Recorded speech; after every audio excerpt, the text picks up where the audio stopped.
Hello, human peoples. You're listening to the podcast network of Gamefully Unemployed. To support us and gain access to great exclusive podcasts like Fox Mulder is a Maniac, Tom and Jeff Watch Batman, Star Trek The Next Futurama, and our latest show, Spiel Boys, head over to patreon.com/gamefullyunemployed. We do game streaming, movie nights with our patrons every Friday night, and you can even commission your own podcast about anything you want. Literally anything, within reason, and we have to do it. You are quite frankly out of excuses not to go visit patreon.com/gamefullyunemployed. That's patreon.com/GAMEFULLY unemployed, which is spelled like it sounds.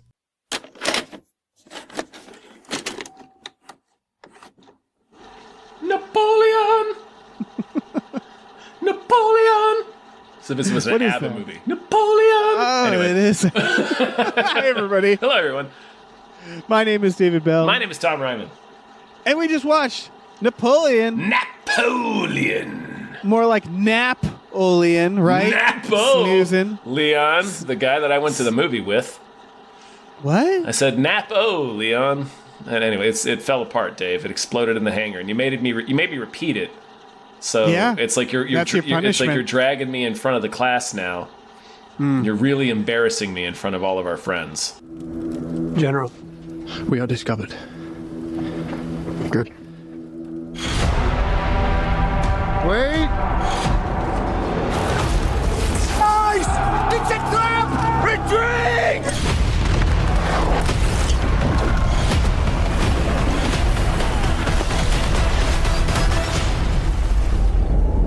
I'm not built like other men. I can't hit home runs every time, Dave.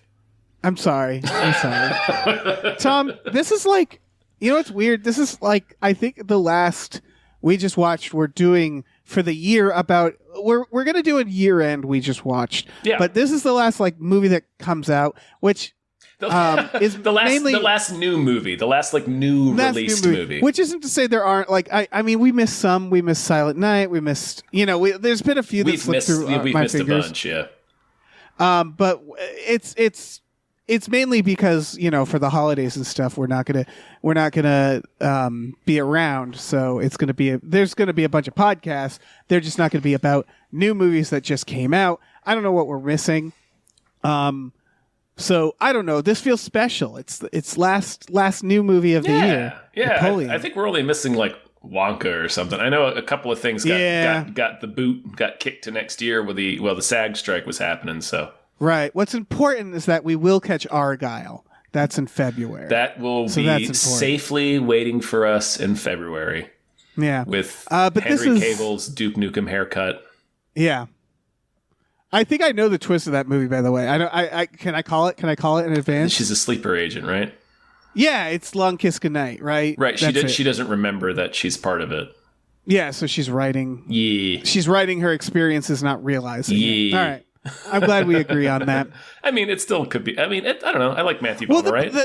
No, me too. I'm just more mad at the trailer is like, the trailer is like, there's a twist and don't tell anybody. And it's like, oh, okay, well, now I'm thinking what the twist could be. They also end the trailer with like, and now it's time for you to meet the real Agent Argyle. It's like, the what? Right. Like, you keep that under your hat, man. It's really weird. Save some surprises. Anyway, Dave, we're getting off topic. Yeah, we're talking about Napoleon. We're talking about Napoleon. Napoleon boner parts. Dave! Finally got to make that joke in a professional context. The joke that everyone's been making since second or third grade. Yep. Very bold for this to end boner with him. Parts. With him, like, bold ending of him dancing in front of the class. At the water park doing the Ziggy Piggy. Oh, I was doing a Napoleon Dynamite thing, but you were doing a Bill and Ted thing. Yeah, it could be both. They were both good. He could do that dance at Ziggy Piggy. That would be great. I was hoping there'd be a Keanu Reeves, a Bill and Ted reference, just cameo. Like in the background somewhere. There's the phone booth. If he really wanted to impress me, Ridley Scott should have done that. How did you like this movie? I actually really liked it. I thought it was pretty entertaining, and I've got more thoughts about it. But I like how, as Ridley Scott's getting older, he's making these movies. Like I also really liked The Last Duel, and I thought this has a lot in common with that, where he's sort of like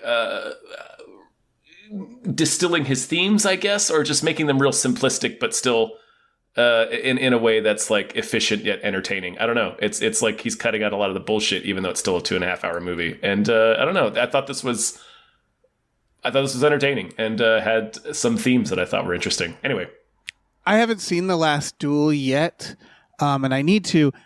Yes, I also really liked this movie. I'm glad you have cool. complex thoughts about it, because this movie did also kind of wash over me.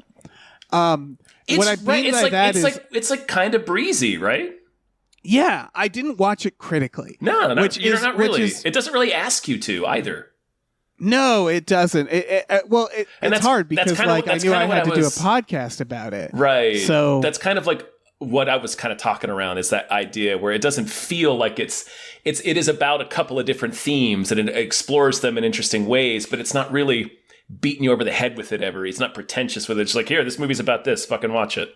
Like, besides Bill and Ted, there has ever been a definitive movie on Napoleon? Not an American movie that I'm aware of. Okay. I guess my question about this was, because my first thought was like, yeah, why hasn't there been a Napoleon movie? And my assumption was like, I don't know, maybe there's nothing that interesting to say.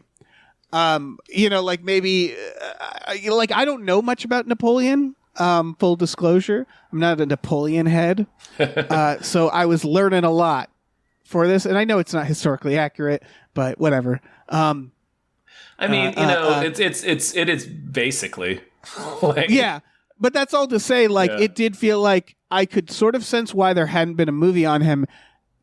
Because it is very much just like, and then this happened, and then this happened, and this happened. And then we're done. It's such a big story too that it's hard to pin down what you should focus on, because it is not that there is not anything interesting about it. They did fucking everything. Like, it's very interesting. Like, holy shit. But like I think it's more of like, well, what's the angle? And I think Ridley Scott found an interesting angle where he's just he's a Trumpian kind of figure, but not overtly. No, he's just not at all. A person who is a grasper, but is dismissed as being brutish because of his background and because he's a soldier. And so that he just gets, he's just a petty man who just gets pettier and pettier, just based on that insult. And that's pretty much it. Yeah, pretty much. This is written by, the writer of The Day the Earth Stood Still, the remake. He hasn't done much, but David Scarpa. I wanted to just flag him because this feels like it was a hard screenplay. I'm sure it was. Right. Like and we were just talking about it. Like, yeah. I think part of the problem is how do you approach this? Well, he becomes emperor in like the first fucking act. And when you think about like from a screenwriting perspective, if this was a fictional story, you'd have that happen near the end. Like a rise to power, you'd want to end on them getting the power, right? Like that's when I watched it's about his downfall. But anyway, that doesn't really matter. But watching the trailer, I just assumed that's what was going to happen. It was about him slowly because again, I didn't know shit about him. But it's kind of wild that the movie is kind of like, here's his rise to power, and now here he is fighting a bunch of wars. And then he gets exiled, and then he comes back, and then he gets exiled. Again, and then he dies. To a smaller island. Yeah. Further out in the middle of nowhere. Yeah, and I thought they did a very good job depicting him because they, like you said, it is like lightly Trumpian. I mean, there's a coup. Very, very lightly. I think it's very lightly. More in the sense that he is a populist figure who is dismissed because he has bad manners. He's dismissed for being uncouth. Yes. And then the comparison stopped there. And I thought it was really interesting that they kind of depict him as like kind of a weird little, like a weirdo, like a little freak. He's a weird little gremlin. He's a perfect Joaquin Phoenix character. Right, but he's not incompetent, which is why the trumpet like metaphor doesn't quite work. Right. He's good at what he does. He's in fact for the most part. Right. He's in fact the best at what he does. Like in terms of what the movie is telling us, regardless of whether that's actually true or whatnot. But on the movie's terms, he is the best in the world. Like he wins every time. Right, and it's like sort of that idea that this is all he has. It's sort of I mean, I again, just going by how the movie portrays him, like, yeah, it's one of the things that the movie, one of the themes that I sort of the movie that I picked up was about the rules of society. Yeah. Because like, so he's in two different worlds, right? He's in the war world and he's also in the court. And he's on the battlefield, he gets all the respect and dignity and reverence that, you know, the high lords and whatnot on the court side of life do. And he follows all the rules in the battlefield, quote unquote. You know, like there's a part towards the end of the movie where there's a sniper who has a shot at Napoleon. He's like, I can shoot him right now. And the British general's like, don't you do that. That's against the rules. Generals have far better things to do than go around shooting each other. Put your rifle down on pain of death. So he like literally tells this guy, if you shoot the other side's general, thereby ending this conflict before it starts and saving probably hundreds of thousands of lives, I will execute you.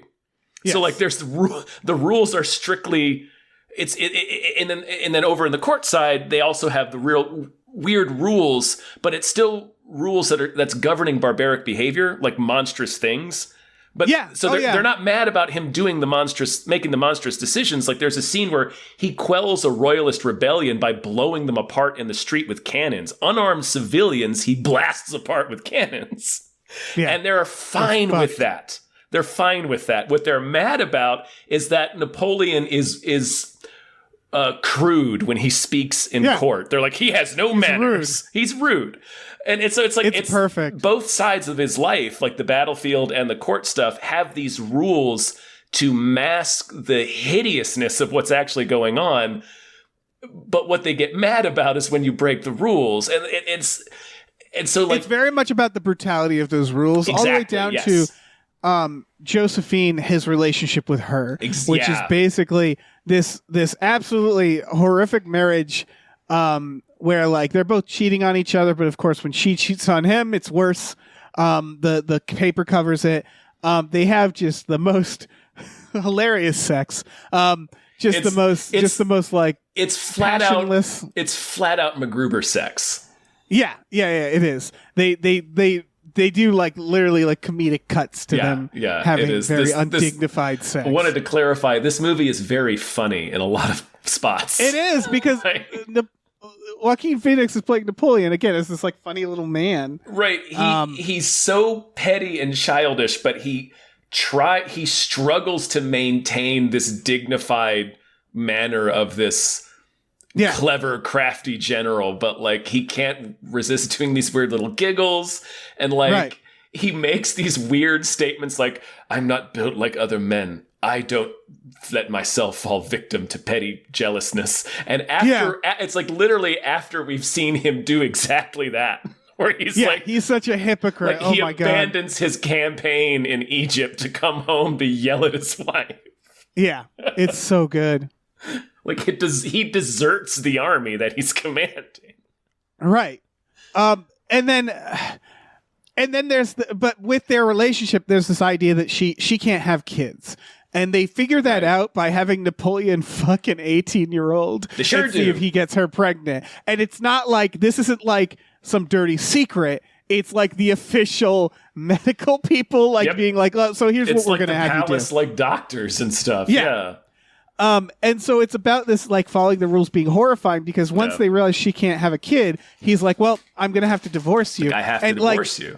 And he doesn't want it, and she doesn't want it. He's like sad about it, but he's forcing it, obviously. So he wants it to some extent, but he's like regretful about it, and he's like, I'll always love you. And it's this idea of like, love isn't enough. I'm an important figure. I have to have an heir, and so he has to remarry. And then his next marriage is basically a political like deal with another country. Yeah, I think it's Austria. With a very young woman, where he almost at first he asked about this woman. They're like, she's spoken for, and he's like, what about the sister? And he's like, well, she's 15, and he's like, like, and he said that's a detail. That's a he actually detail, doesn't. That's not the one he marries. So he marries the, It's not. the No, Austrian. he ends up not marrying. I mean, he her. still marries someone who is clearly 18, if at all. Yes, at the that's oldest. one of those things. But anyway, yeah, that's one of those things where I'm like, I bet that's an embellished scene, but it portrays the attitudes of the time very accurately. oh, for sure, yeah. I mean, people were betrothed when they were like 6, 7 years old. You know, I mean, they don't necessarily get married that young. But anyway, that scene with him like being sad about divorcing Josephine and not wanting to, but he does, is another part of the thing of him trying to create this image of himself that he's constantly at war with. Like he's constantly contradicting his own self mythology. Like he's saying, "Oh, I don't want this," but he absolutely wants this. Like she hesitates to sign the paper, and he slaps the shit out of her. Like it's right. He's saying, "I'm not a bad man," but he's doing the bad thing. Like it's the rules, right? Yeah. It's like these are the rules. He has to do this because this is the rules, and the answer is like, well, no, you don't. If you really loved her, you would fight for this, right? Like him being like, I'm sad by this and stuff, but it's like she's the only one who's like, I don't want to do this, which is wild because she has no reason to like him, not that much at least. But well, I saw a couple of reviews say that they didn't have much chemistry, which I kind of agree with, but a little bit. I thought that was the point, honestly. Well, it's part of the point. I think the point is that they're codependent. Yes. And like there's a good scene where like when they're at dinner and he's like in front of everybody is just like, you're barren. Yeah. and she just fires back at him. Yeah, and they start like, throwing food at each other. And that's when you realize, like, oh, they're made for each other. All right. Yeah. Like, he's awful, and then she's awful back to him. But, of course, you're more sympathetic towards her because she's more she has no power. on the defense. She has She has no power. So he divorces her and sticks her in the mansion. But then he makes it clear to her that she's still his wife. Like he brings her his baby that he had with another woman. Like, look at this beautiful baby. Leaves the baby with her. Yeah. Like, he gives her the baby.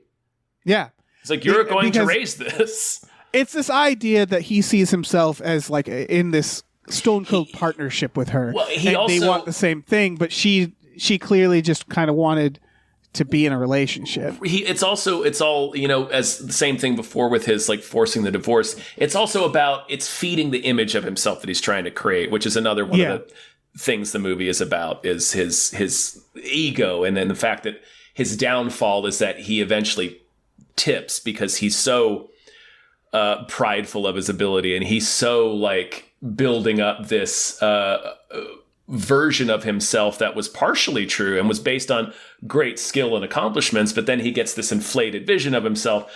And so like this weird relationship that he moves her to this mansion, and the scene where he makes it clear to her that she's still his wife is both like weirdly a little sweet, but it's mostly a scary scene. Yeah. Like, it's mostly scary. This idea of like he gets to fuck other people, he gets to go out into the world. She has to wait here and be his. Like I think he says at one point, "You are mine." He does. Yeah, I think several times. Many times. And again, it's this idea. I think it's not only that. Movie. It's not only that. It's like the mansion's dark. It's not well lit. It looks like a prison. It's in the middle of nowhere. It's a dungeon. It's like he's locking her away in the dungeon. Exactly. Yeah, where she eventually dies of old-timey disease. I forget which one. Diphtheria. Diphtheria. There it is. It was a real big hit around those times. It's one of those. It's one of those. Yeah, it's one of the classics. Yeah. I knew it was something. Yeah, diphtheria. I was saying it to Hannah, and I couldn't think of it, and Hannah they just kept naming old-timey diseases. I was like, I don't think it's that. I don't know if it's that. Rickets. That's not an old-timey. That still happens to people, actually. Yeah. No, diphtheria. Thank you. Yep. She dies of Victorian disease. Yeah. She coughs and then she dies. Yeah, it's an old timey movie. Coughs, and somebody coughs in an old timey movie, you're like, oh fuck. Yeah. They might as well have a Babadook stand behind them. Yeah. The specter of death might as well be behind them. Yeah. Yeah, the moment she starts coughing, I was like, "Oh no!" Yeah, it's like when somebody gets bit in a zombie movie. If you cough in an old timey movie, you're like, "Shit." And then, of course, spoilers: Napoleon dies, and he just keels over. I love the like that's another old timey where it's like, who knows? Who fucking knows? Like he's just going. He just keels over. I'm sure someone actually knows what he died of, but it's just like I feel like back in the day, people just keeled over and they're like, "What did he have?" And it's like, I don't know. Like why would we know? Some damn thing wrong with him. I don't know. Yeah, some. I imagine if you had like an aneurysm back then, it's like, what are they going to fucking figure that out? They're going to be like, it's ghosts. I think He was killed by ghosts. believe that's what they would say. It was like fright or some shit. Anyway. Yeah. But yeah, going back to like the movie often does this thing where it shows the brutality of war. And it shows the brutality of like these little moments in his life and stuff like that. The weird rules, like it's the rules is the loudest theme because you see it in every single level as it goes from the macro to the micro down to the from the court all the way down through Napoleon and the command down to the soldiers on the field. It's like the scene that sorry to interrupt, just real quick. The scene that exemplified it the most was when they in the last battle at Waterloo. When the British commander, when Napoleon's cavalry is charging, and the British guy is like, all right, prepare to receive the cavalry. And the infantry goes out in these little clusters, these little turtle shell clusters where they just clump together with the bayonets all sticking out. And each line of cavalryman just kind of orderly picks one of those little clusters of dudes and just rides around them in a circle constantly until one side loses too many guys. And that's how wars are fought. Yeah, it's like mind-blowing.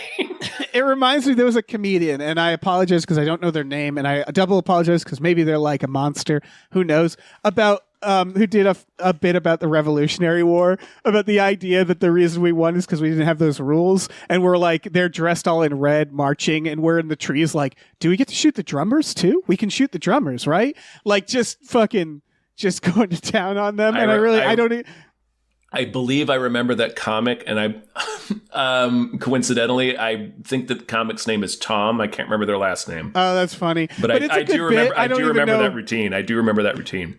Right. It's not. I don't even know if it's accurate, but that's sort of. It reminded me of that because that's a lot of this, which is like that actually is accurate. That's a big part of it. It's this brutality is disguised as like we're orderly, and then that idea of like it's one of those things that's like. Then the Americans were looked at as like they're not orderly, and it's like, yeah, but who gives a fuck? It's murder. Well, right, exactly. Like, that's the thing. It's the Napoleon in court. Well, he's rude when he speaks. Well, who gives a fuck? You're talking about making millions of people poor because you don't want to spend this money that what? Who cares if he's rude when he talks about it? And the same thing, very much a thing today. They're not lining up and fighting us. They're brutish.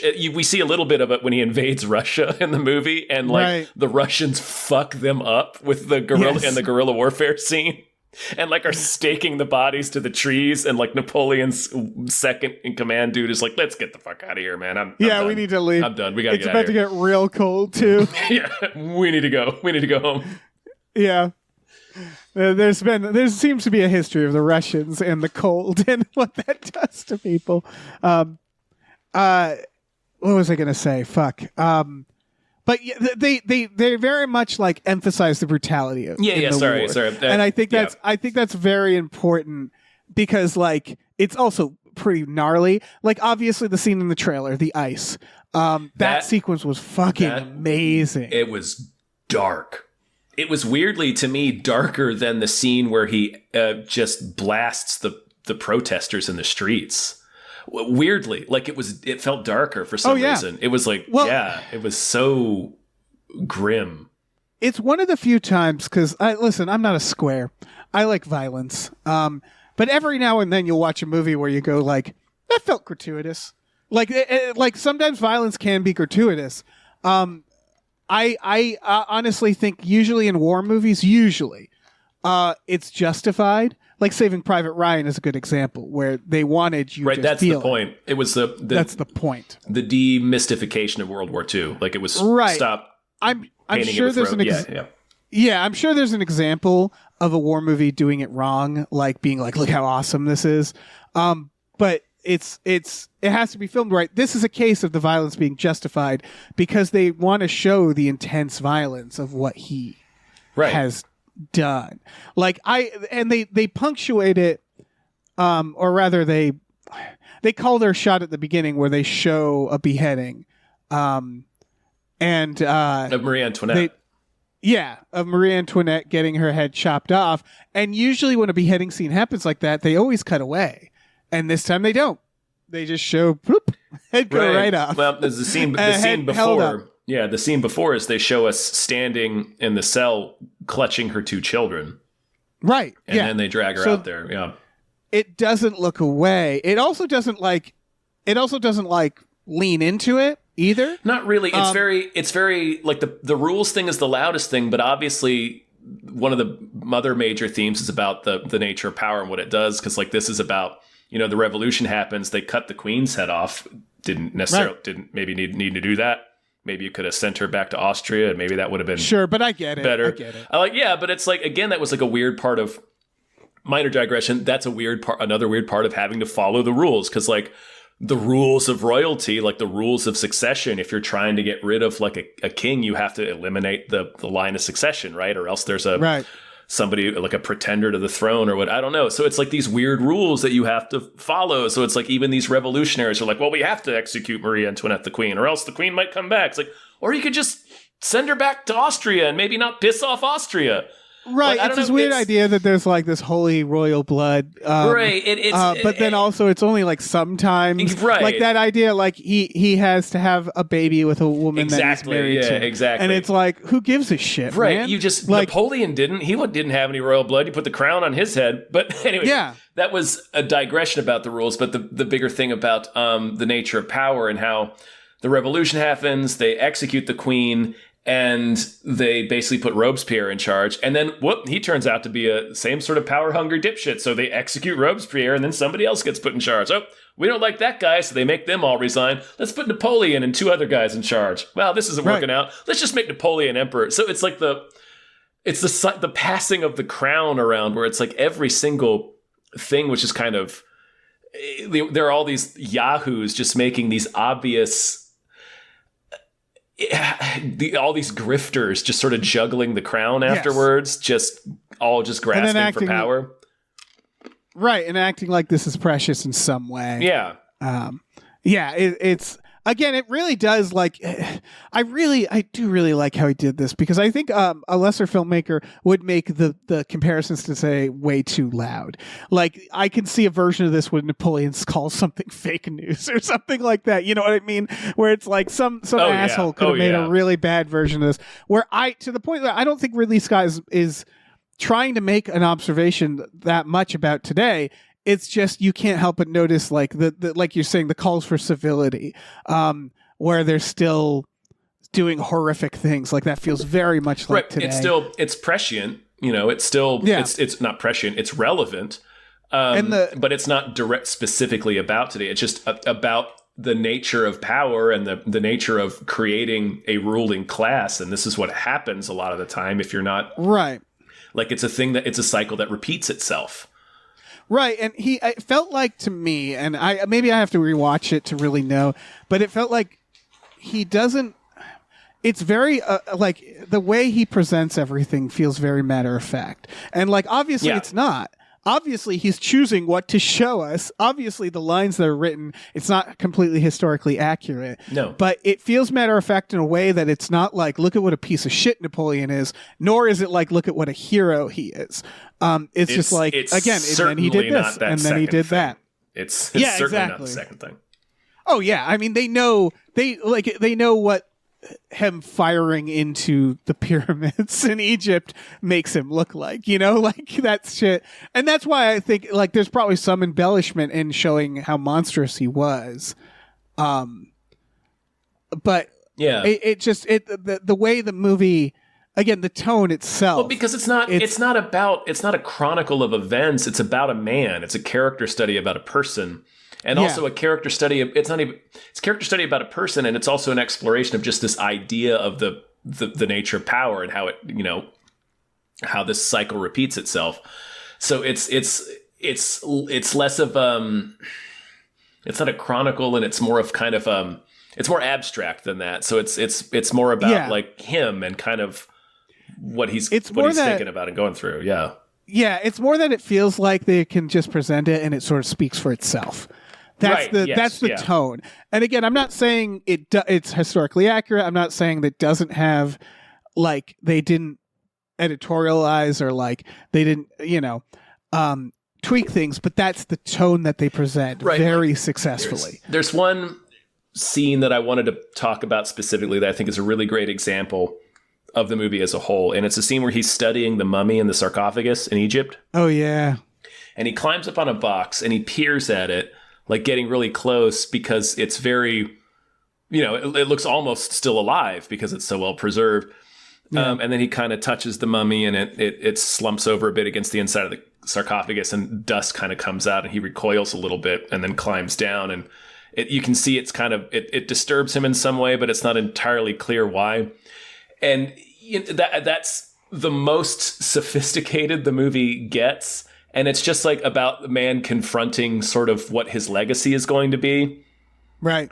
And that's as like deep as the movie gets, or as like as art house or pretentious as it gets. But it's so, I just like that it's so, like you said, matter of fact with what it's saying about this. It's not complicated, and it's not. There are a lot of themes that are hit a lot of times throughout the film, but it's never like this scene with the sarcophagus is like as flowery or as like art house as it gets.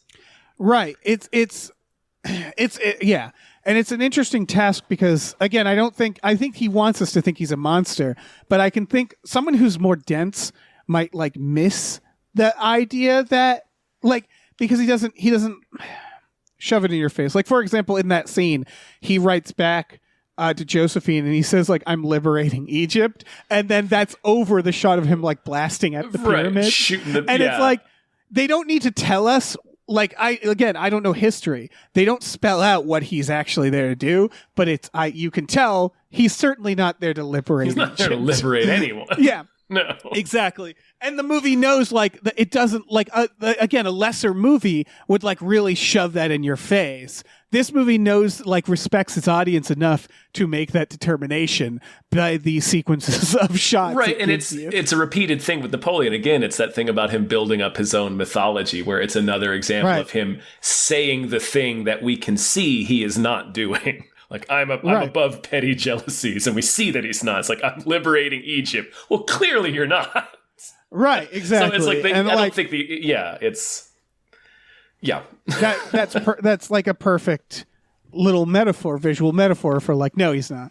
And they do that throughout. It kind of reminds me of Oppenheimer, and that Oppenheimer's a little more on the nose, I would say, but it's from the point of view of someone who we don't necessarily need sympathy for, Right. Where it's like, there's so many victims of this person. But it's also another instance where it does kind of ask you to maybe have a little sympathy for an unsympathetic character. Yes.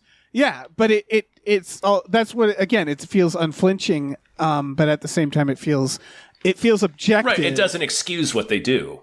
Right, and I keep stressing this, but I want to say, like, it feels objective. That doesn't mean it is objective. You know what I mean? Like, that's the tone of the movie that they're presenting. I don't actually know the factual information. Sure. But I really like this style because it's kind of the show don't tell. Right. It feels like a fair representation of who this man might have been. Right, because they give him moments where he's like kind of funny, or he's having, like, he's a human being. He's playing with his dog. He's being weird horny. He keeps being weird horny. Yeah, they have his like his horny noises. Yeah, the little horse noise he makes and then stomps his foot. Yeah, he makes horse noises, folks, when he's horny. He sure does. And that's one where I'm like, it's like, do we have a historical record of that? Or is that Joaquin Phoenix, like, being like, I got an idea? I don't know which. Both are fine. But it doesn't matter, because it's wild and it's funny and it's weird, but like, it's not out of character for who Napoleon is in this movie. Exactly. They do a good job that he's like kind of a weird little freak again. Like at one point, she gives him like a note and he like rubs it on his body. It's like, what are you doing, man? Oh, he smells it. He can smell her perfume. Right, so but then he rubs it underneath his neck. Like he puts it where you put fragrance. Perfume. But it's like the way he does it, it's just like he's such a, again, like even Bill and Ted, they depict Napoleon as a weird little freak. It's a weirdo, too. Yeah. And so like I just love the little details like that where you're like, if he was alive today, he'd just be on 8chan Like he would just be really like some would. asshole. He'd on the be internet. ranting about how he's not respected enough. Yeah, exactly. And you Like, get that vibe from Oh him. yeah. You- oh yeah. and they do a really good job, like making you feel like, yeah, this is a little weirdo. He's just a weird little freak. Right. He's like And, he's like a giggling little kid who's trying to maintain this posture of like rigid impassivity. So it's a very funny performance in that way. It is. He's very funny. Yeah. And like he feels like the straight man where there's no actual like funny guy with him. I read this in another review where somebody said it's like Ridley Scott asked him to do both characters in Gladiator. He's like, I want you to be Maximus and Commodus That's at great. the same time. And that's kind of what he is. Yeah. And then Vanessa Kirby is also doing a fucking great job as Josephine. Because that also, again, I get why people were saying they don't have charisma because they're both kind of playing people who don't have charisma. Or people who Like- don't relate. They have they're codependent. Yeah, because you have to ask, like, with that character is complicated, I think, Yeah. because Yeah. she is like the victim of what feels like a very abusive relationship, but then she's also clearly wants certain things and keeps, like she kind of, it feels like she has chances to leave him.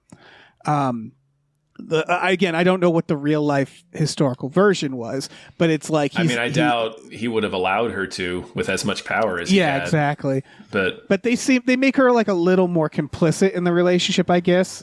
she has more agency in it a lot of times than you might expect. And to me, Lord knows if that's true. Exactly. But in the case of this story that we're watching, I thought it worked for her character because they'd want to make her kind of like... Well, I think the most interesting thing is the way they tell you that is when he comes blazing home in a fucking rage after he's found out that she's having an affair and that fucking apparently everyone in France knows about it because there's a political cartoon in the newspaper about it. Right, and you can see like, oh yeah, he could be angry for that. That makes sense. He could be pissed about that. That's legit. Yeah. And he comes home and he says, not over the top terrible, but he says really mean he stuff says some really mean shit to her. Like he's like, actually, yeah, it's over the top. It's over the top. Because he says, what does he say? He said, "You need to remember, you are nothing without me." And it's this awful scene. And then they show later that night where she says the same stuff to him, and he's like doing his kind of. She makes him repeat it, and he repeats it. He's doing kind of his like weird little boy thing, and it's like, and that's how they tell you what kind of relationship they have. Yeah, he's a weird little freak again. And then, well, they both are. The punk, yeah. The piece that like the thing that like really made me go, oh, okay, yeah, fuck him, is when then she says like, "Did you have any lovers?" And he's like, "Yeah, of course." Yeah, and of then course. It's like, of course. All right, well, fuck you, man. Because it's one thing, like, it's at first you're like, yeah, I get why he'd be angry at that, and then when you learn that he's fucking around, I'm like, well. It's like, so what are you mad about then? Yeah, exactly. But again, it's about society. It's about the idea that her indiscretion is worse than his. Right. It's about the perception. He's supposed to spread his seed around, and right. And to the point that he is encouraged to fuck this other 18-year-old girl. That sequence is kind of gut wrenching. Well, yeah, they don't do much. They just show this young girl who's clearly terrified of the situation. Right. The only sex scenes they ever show are the weird MacGruber ones that he has with Vanessa Kirby. But that's another one of the things where he's like kind of using the rules to disguise his bad behavior. In that scene with Vanessa Kirby where he comes storming home and he's like, and it seems like he has legitimate reason to be mad in this context, in this era where the societal rules are. It's like, well, I'm in the news. This is in the newspaper. Your affair's in the newspaper. This makes me look weak. This is bad for us politically. But I think there's but like, and then immediately like he's like using that as a shield to like really say horrible shit to her, but then in the next sense, like, well, of course I slept around with you. They didn't mean anything to me. And she's like, then what? It really is about rules. Yeah, it's about the rules and about how the rules are a screen for bad behavior. Right, and you watch him in combat, and like by the end, I kept thinking like, is he not in more trouble? And then you remember like, no, I guess it was war. You know, like it feels war crimey to break the ice under somebody and kill them all that way as they're But it's retreating. as they're retreating. Yeah. But and then he tells that's not what people are mad about. Right. Then he tells the general the next day, I could have taken them all prisoner, but this spares us tears, is what he says, I think. Yeah. Yeah. And it's like, Jesus fucking Christ. And again, it's about like, it really is just pointing out the rules of any given time and like how horrifying they are. Yeah. When you remove yourself from them and think about what we've decided was okay. Literally talking about earlier wasn't. with like the 15-year-old bride, and then we were like, oh, you know, they betrothed people at age like 6 back then. And those were the rules. And we're like, well, I don't know. Those were just the rules at the time. Yeah, but that's insane. Right, and it does a good job. I think it does a very good job at pointing that out while also not absolving them, being like, well, that was what it was back then. You know what I mean? No, that's the point of the movie. The point of the movie is that the rules are insane. Yes, and it makes the people monsters. Yes. And they are monsters. Yes. And that is a key All part. of them, not just Napoleon. Yeah, it's not like, oh, it was a different time. What are you going to do? It's like, no, you should have done something else. This was bad. You were doing bad things. All of this was bad. Yeah. Yeah, and history is going to judge you for that. And that's like the vibe that you get from that. And again, it's presented in a very like anytime a person comes on, they show his name and what he does. Like it's a documentary almost. Like it's very it just feels very much like trying to present it as like this is just an objective telling of it's as a at the same time. Yeah, it's cutting out all the bullshit. Just being like, hey, here's this time that he said some wild shit to this guy, and here's who that guy is, so you know why this was wild. Right. Yeah. Like. Yeah. Why did he? So this was again. So this is, I think, the goods. These are the positives of this movie. For someone who doesn't know Napoleon that much, I was unclear about a couple moments because the movie isn't bothering to explain it, which again, I think that's a good thing. And I didn't like, it didn't ruin the movie. It's not like, oh, this movie isn't a problem because of this. He gets exiled, and I was like, the movie felt a little unclear about why he was exiled the first time. It felt like they got their asses kicked by the Russians. Oh, badly. And then they went home. Yeah. Did you see you remember the numbers? They hit the numbers. Is it just because he got so many fucking people killed? Yeah. And that's the stuff. And nothing to show for it. Okay, yeah, that makes sense. Like he gets to Moscow and the Russian arm, and that was another. But this is what I mean by the rules, where you're just like, I'm unclear on the rules. That's true. Like, how is that? How is that a problem? Well, you shot civilians in the street, and that was apparently okay. And like, that's the point. Again, that's the fucking point. Right. I think it was. So the Russia thing is interesting. The Moscow thing. He leads his army into an impossible, ego-driven, catastrophic Pyrrhic charge into Russia, and loses something like 600,000 soldiers. Right. So, and when they get to Moscow, because he's trying to march to the capital to burn it down because he's personally angry at the Tsar. Right. They burn it down for him. Yeah, it's all gone. They've moved Moscow. And that's another thing about the rules. He's like, we got to Moscow and they're not here. That's not fair. And it's like, well, the capital is wherever they say it is. It's arbitrary. It's fucking whatever. Yeah. It's like, and it's showing his weakness as a general. Is like he doesn't understand the other side can realize, like, who says this is the rules? Right, yeah. Like, why not? You're only clever if people have to follow the rules of engagement that you do. That's when that's absolutely when they show that he's clever. Right, they're playing two different games now at this point. Yeah. Yeah, for sure. But yeah, the Russia thing was just like, he lost almost 2/3 of a million soldiers. Like, that had to have been a significant portion of their standing army. So it was like, that makes a lot of sense. Just based on his ego, that was like a catastrophic blow for France. Right. And it made them like weak and vulnerable. And then he comes back, like with a little pushback. And that was another thing where I was like, all right. Cause he's back for a little bit. And I thought that was funny too, that he could I'm not. It's another thing with the rules. Like, they're so polite to him. Right. And even at the end where he's like telling stories and talking to kids, and they're like, and he's like with the British at that point. And they're like listening to him. And they're like, so we're exiling you because he's their prisoner. Yeah. Yeah, and they're like, we're going to exile you now. Yeah, we're going to send you to a tiny island off the coast of Africa. But it's so polite. They're all very polite about it. Where like at first, like they set up that scene where at first you don't even realize that's what it is. Where it's like, oh, you don't realize how much fucking he is arrested. trouble He's in. under arrest right now. Right, like he starts talking to him about, I think I like the countryside, and the general kind of like gives him this look, and he's like, dude, we can't let you stay in the country. Right, but even his punishment, and this is again, it feels like a big part of today. Even his punishment is like he's too big to fail. Where they're like, you're just going to go on this island, right? And have he gets a bailout. It's like he took over France in a coup. Yeah, and it's like I want to go on that island. And that island looks great. And then he like decimated France's army on this just total ego trip. Right, and then he just dies in his uniform peacefully.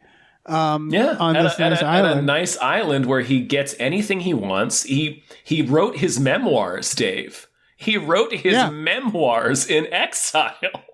Yeah. It's fucking nuts. I love that he still wears the uniform. Yeah, of course he does. Yeah, he's a weird little freak. Yeah. Like he's at parties wearing his uniform and you can tell like he's not supposed to. Yeah. He goes to a costume party wearing his uniform. Yeah, it's so good. Because he wants everybody to know he's the reason for the party. He's the reason they liberated that port city. Anyway, there's shit. I had a thought about him. Exile. Crap. It's gone. It was him living in exile on the island, writing his memoirs. It's gone. It's fine. I don't know. It doesn't matter, but it's well, it kind of matters if you think of it. But I mean, I don't have much more to say about this movie. It's just a very I was very entertained by it at the same time because what Ridley Scott does, and again, I remember I liked that. I really appreciated that it ends with, because the last scene we see is Napoleon having that kind of cute little scene with his daughters. Yeah, and he's like a silly little man. And he's like is that his daughters? I couldn't tell because they said there's going to be a family with you, but they didn't say it was his family. Well, one of them is because she calls him dad. Oh, I think the other one might just be his girl's friend. Got it. Like maybe they gave him like a family of servants to tend to him.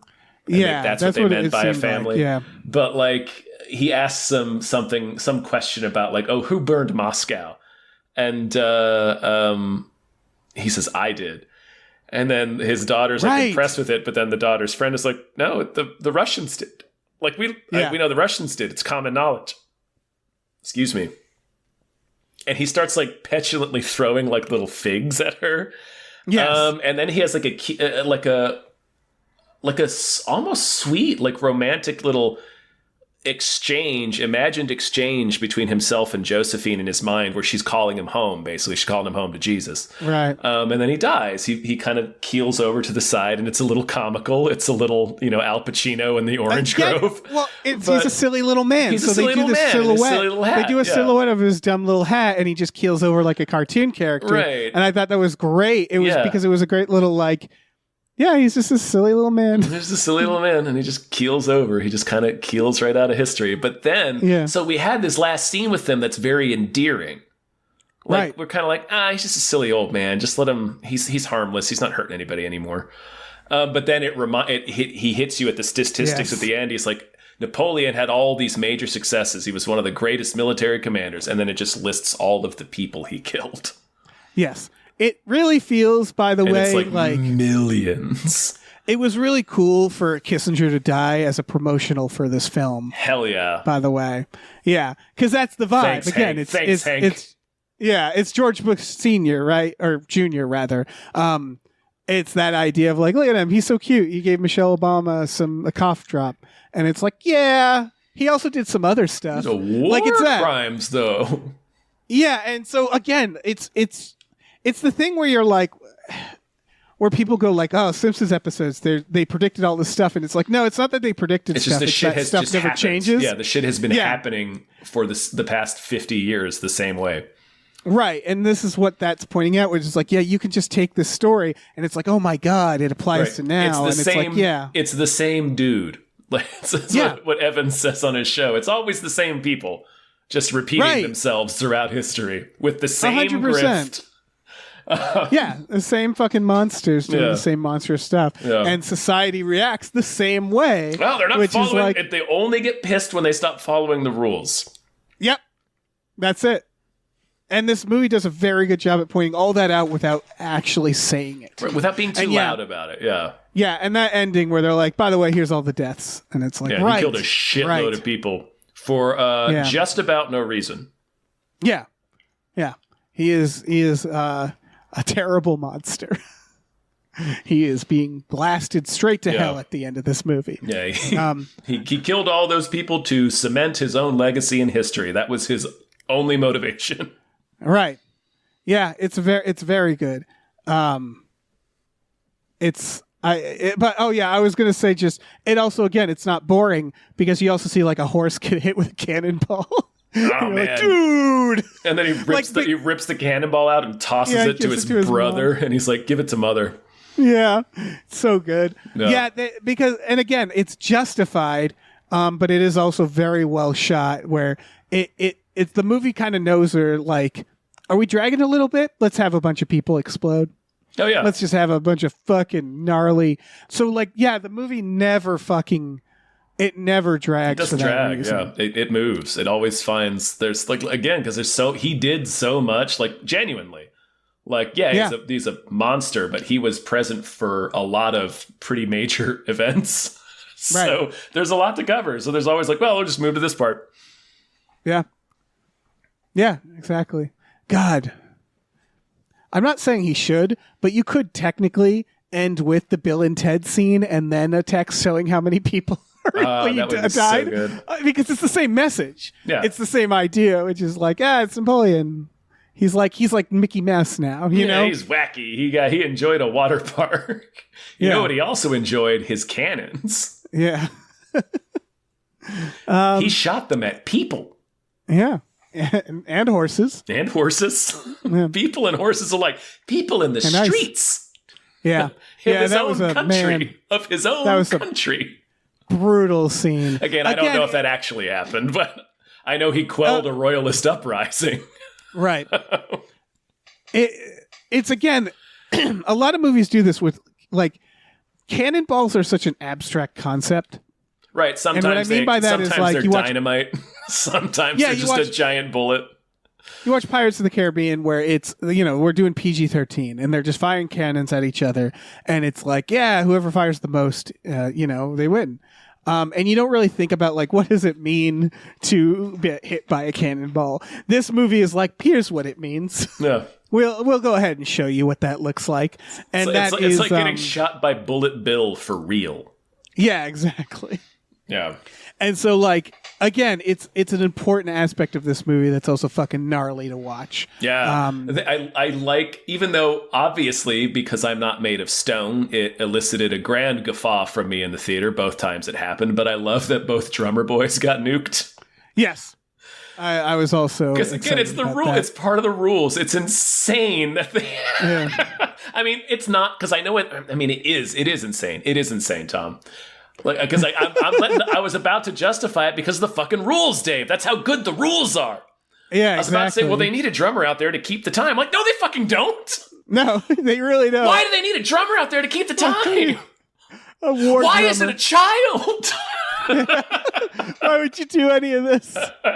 It just, all I could think of was the fucking critic joke. I'll be your lucky charm. And it just explodes. Yeah, exactly. These little dweebs out there on the bells. Both drummer boys get fucking blasted. It's incredible. Like, directly, they were aiming those cannons at them. This is kind of the anti, like I watched Master and Commander fairly recently, and like that's a dad movie version where it's maximum like dad. Yeah, this is a dad ass movie. Well, not this entirely. is a dad ass. Well, that's what I was gonna say. This is dad ass, but it's less dad than you think because a lot of dad ass war movies kind of like they'll show the tragedy of war, but they'll kind of smooth it over a little bit. They don't. They really lean on. Well, what other choice did he have? Right, or they're like, well, Russell Crowe, he's that still child died. Right. They make the deaths more noble and less senseless, and they still make a distinguish, like they say, like, but these are the good guys.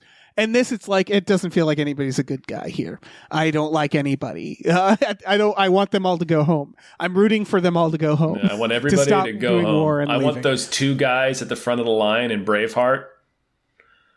I'm not dying for these bastards. Let's go home. Yeah, it's that. And so, like, it does a very good job at showing war. I think other movies do it just as well, but this is put this on the pile of movies that do a very good job at showing that war is not heroic as much as it is fucking devastating and tragic. Right. It sucks. It's stupid. Yeah. Which, without like disrespecting the people actually engaging in war, of course, it just shows like the senselessness of the violence and how like arbitrary these rules are. Right. I mean, obviously, there's, I don't know. There's a part where he gets shot through the hat, and it's like one of those moments where you're like, "Damn, so close." But it's like, why does he get to live? Like, why does he make it out of this? Why does he get to? I don't know, because it's an interesting thing, because obviously you need rules of engagement, right? That's why Geneva Convention. That's why there are war crimes. Right. I just think more things maybe should be war crimes. Yeah, exactly. We need to have more war crimes. Maybe what we more need, things Tom? Should be war crimes. I don't know. We should fight wars with giant robots, and it's just one robot versus the other, and we do all wars that way. We train them up, some sort of robot like jocks. Robots. Like jocks, but they're in robots. And it's just them, and we do all wars that way. Yeah. There's a Star Trek episode, Dave, where they just distill that down to its obvious conclusion, where wars are fought entirely by a calculator that just calculates the number of estimated losses on either side. And amazing. The number of the people are randomly selected to embody those losses, and they just report to the government to be disintegrated. And that's how wars are fought. Very efficient. That's very funny, because the calculator is like, that's a good idea, and then no one dies. Nope. Oh no, people still die because it's a Star Trek episode and it has to be about the senselessness of war. It's like, why are we doing this? I love Star Trek when they go to just a fucked up alien planet that doesn't make no sense. Yeah, that just does some batshit circus crap. You're like, what the fuck? How did you even get to this conclusion? Right? Like, I get what they're trying to depict, but it's always so silly. Yeah, it tends to be very silly. Yeah, it's great. Star Trek's great. It's the best. Yeah. I'm done talking about Napoleon. Yeah, I think so. Thanks for listening, everybody. Yeah. If you're interested, you can go to our Patreon, patreon.com/gamefullyunemployed, GAMEFULLY, unemployed. We have exclusive podcasts on there for $5 a month. You get access to Tom and Jeff Watch Batman, Fox Mulder is a Maniac, Star Trek The Next Futurama, Spiel Boys. We watch movies every Friday night with our patrons as well. Probably won't watch this. Probably will watch Bill and Ted. Oh, yeah. If that gives you an idea of the tone. I think we've watched it before, actually, a few years ago. Yeah. Anyway, we also have a store. Head over to gamefullyunemployed.com where you can find a link to our Teespring store. We have all kinds of cool original artwork and designs you can get on t-shirts, mugs, stickers, posters, all sorts of things. So slap your Napoli peepers onto that. Did that work? Napoleon dicks. Napoleoptics. Slap your Napoleoptics. That works. No. I'll accept that. I'll accept that, Tom. Let it slap your Napoleon boner parts onto that. It was right in front of my face, Dave. The boner parts were in front of my face. Boner parts. Yep. Like penises. Mm-hmm.